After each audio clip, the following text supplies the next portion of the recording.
the health care battle playing out on Capitol Hill this afternoon. I want to bring in Republican Congressman Buddy Carter of Georgia. We should note Congressman Carter voted for the House version of repeal and replace Obamacare back in May. I guess I don't have to add that qualification, right, Congressman? Most of your Republican colleagues, all of them voted for it. Let me ask you about this. Not all of them. Not all of them. You're right. An overwhelming majority of them voted. I would probably have to make the stipulation if you didn't vote for it. That would be what I'd have to call out. Fair. Let's talk about the one that is before the Senate now, the repeal and maybe replace later.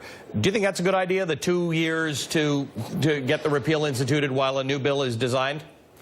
Well, there's no question about it. We've said all along that we were going to have a transition period. We never claimed that we were going to just turn the lights out and go home. We always said there would be a stable transition period, a glide path, if you will, a time during which people could get adjusted. And we've made that clear from the very beginning.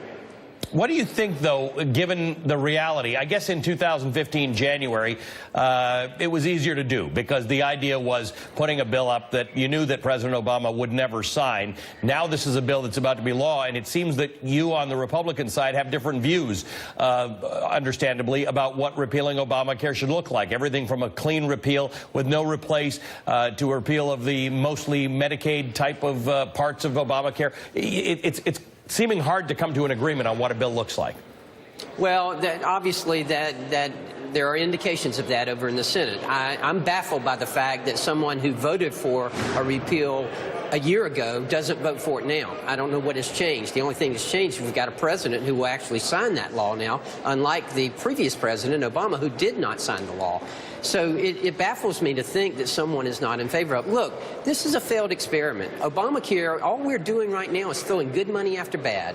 We are just, and we're continuing to stabilize it. Now, and I've heard the critics say, oh, you're just letting it fail. No, we're not. If you look at what we've done, when Tom Price became Secretary of Health and Human Services, the first thing he did was to shore it up, to make sure that it was going to continue on for at least 2 years while we had a transition period. If you look, the administration for the month of July just paid the health care. But you know there's some uncertainty about that, right? That's what the issue is. The insurers are saying that the president has not made an absolute commitment, nor has Tom Price, to continuing the insurance subsidies that the insurance companies get to subsidize low-income participants in Obamacare. So that's the kind of thing that leads to uncertainty, right? But he just made the July payments. If my boss kept telling me, Velshi, your contract's up, we're not really sure we're going to renew it, at some point I'll just start looking for an alternative. No, I disagree with you. If my boss sends me that message, I'm going to look for another job. The insurance companies are looking for another alternative, and that alternative involves raising premiums. Well, at this point, you're right. We are raising premiums, but it's because of the failure of Obamacare. We haven't even had our plan to take effect yet. So how you can blame it on our plan, I'm not understanding that. The plan that, let's say the Senate gets some plan passed. None of the plans are as satisfactory to the conservative wing of the Republicans in the House of Representatives. Do you see a way to reconcile these bills? I do. The most important thing at this point is to keep the process going. We've got to continue to move the ball down the field. The Senate needs to get back to us whatever they're going to get back to us. I'm not sure that a skinny repeal is the answer. I don't know that we can accept that in the House, but at least get something back over to us so that we can get it in the conference so that we can continue to work on this. The worst thing we could do right now is to punt. We don't need to do that. What do you think about the president going after Lisa Murkowski for her no vote yesterday on the motion to proceed?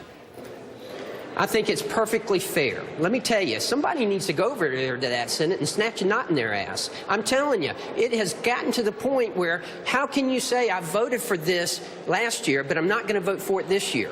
This is extremely frustrating for those of us who have put so much into this effort. I serve on the health care subcommittee. We met for 27.5 hours to come up with the American Health Care Act. Congressman? The American Health Care Act is a good bill. It needs to be voted on. It needs to pass. I love talking to you, and I'm going to invite you right now to come back. But the president's walking out of the Rose Garden, so we got to go to him. Thank you for your time, sir. We'll talk to you again very soon, I hope. Thank you.